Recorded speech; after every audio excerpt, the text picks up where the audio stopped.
Seiring dengan berakhirnya tahap pertama gencatan senjata di Gaza, Hamas dan Israel masih terus mengupayakan untuk tahap yang kedua. Gencatan senjata tahap 2 dimaksudkan sebagai kelanjutan dari gencatan senjata tahap 1 yang berakhir pada Sabtu 1 Maret 2025. Namun perundingan gencatan senjata Israel-Hamas tahap 2 tak berjalan mulus begitu saja. Bahkan muncul opsi jalur militer alias melanjutkan perang jika jalur diplomatik tidak bisa tercapai. Lantas, apa yang terjadi sebenarnya? Simak selengkapnya dalam video berikut.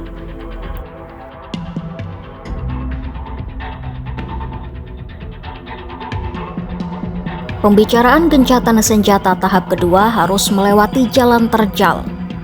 Pembicaraan itu sempat tertunda sekitar 2 pekan. Selain saling tuduh bahwa pihak Israel melakukan pelanggaran gencatan senjata, pembicaraan juga tertunda karena jenazah sandera Israel yang dikembalikan Hamas tak sesuai identitasnya. Perundingan untuk tahap 2 dimaksudkan untuk menegosiasikan akhir perang dan pengembalian semua sandera Israel yang tersisa di Gaza. Perundingan juga membahas penarikan semua pasukan Israel dari wilayah Gaza. Sementara pengembalian jenazah warga Israel yang disandra akan dilakukan pada tahap 3. Namun ganjalan untuk perundingan tahap 2 mulai muncul setelah Israel menyuarakan keengganan menarik pasukan dari seluruh wilayah Gaza seperti tuntutan Hamas. Seorang pejabat Israel mengatakan Israel tidak akan menarik diri dari koridor strategis di jalur Gaza. Pejabat itu menyebut tentara Israel harus tetap berada di wilayah yang disebut koridor Philadelphia. Koridor itu berada tepat di sisi Gaza yang berbatasan dengan Mesir.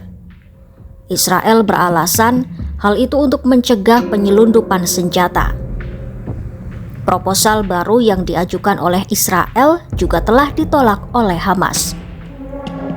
Jika tak menemukan kata sepakat dalam perundingan gencatan senjata tahap kedua, Hamas dan Israel pun bersiap untuk kemungkinan kembali berperang di jalur Gaza. אנחנו נכונים לחזור בכל רגע ללחימה עצימה. התוכניות המבצעיות כבר מוכנות. Menurut salah satu anggota sayap militer Hamas, Brigade Qassam, Hamas telah mengumpulkan bom-bom yang tidak meledak di seluruh Gaza dan menggunakan kembali bahan peledak serta kotak-kotak logamnya sebagai alat peledak rakitan. Hamas juga telah merekrut anggota baru dan mengganti komandan-komandan yang terbunuh dalam pertempuran. Sementara itu, menurut pejabat Israel, IDF telah mempersiapkan diri secara ekstensif untuk sebuah operasi baru dan intens di Gaza.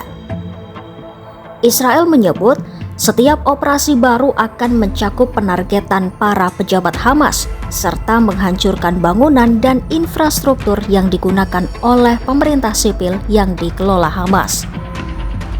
Pasalnya, Perdana Menteri Israel Benjamin Netanyahu masih kukuh dengan pernyataannya yang menyebut akan berperang sampai Hamas tak lagi menjadi ancaman bagi Israel.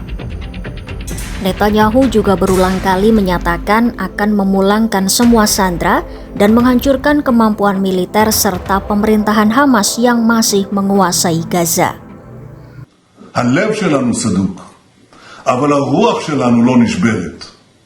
ועם הרוח הזאת נחזיר את כל חטופינו, נשמיד את הרוצחים, נחסל את החמאס, ויחד בעזרת השם נבטיח את עתידנו. Hamas sendiri telah menyatakan mereka bersedia untuk menyerahkan pemerintahan sipil Gaza.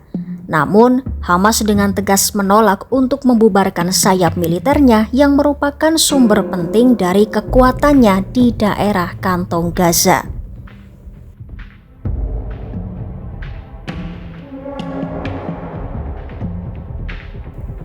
Selain menempuh jalur militer atau kembali berperang, Hamas dan Israel masih memiliki opsi untuk menempuh jalur diplomatik. Ya, warga sipil Palestina di daerah kantong Gaza dan keluarga para sandera kini tengah menghadapi masa-masa ketidakpastian yang mencemaskan. Mereka sempat merayakan gencatan senjata tahap 1 dengan penuh optimisme setelah 15 bulan perang. Namun kini, gencatan senjata tahap 2 seperti mulai goyah. Bagaimana jalur diplomatik yang akan ditempuh Hamas dan Israel?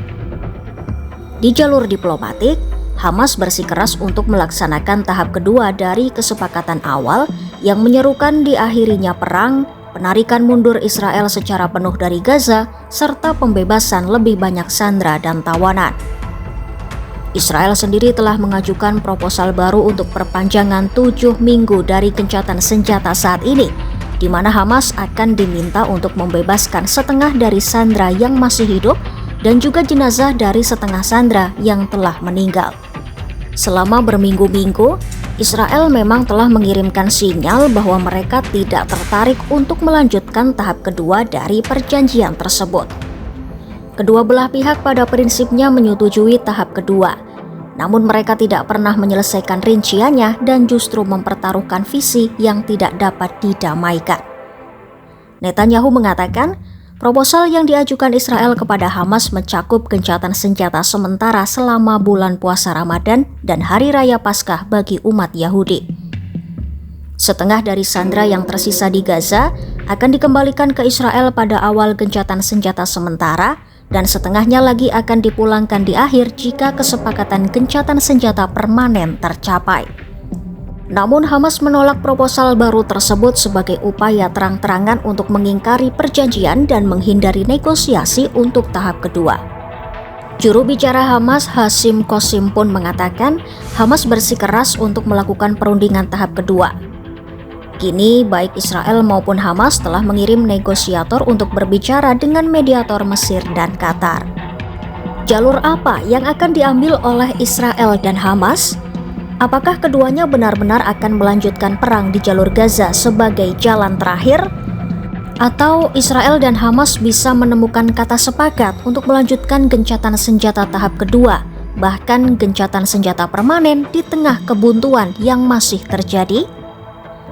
Ikuti terus perkembangannya hanya di YouTube Kompas.com.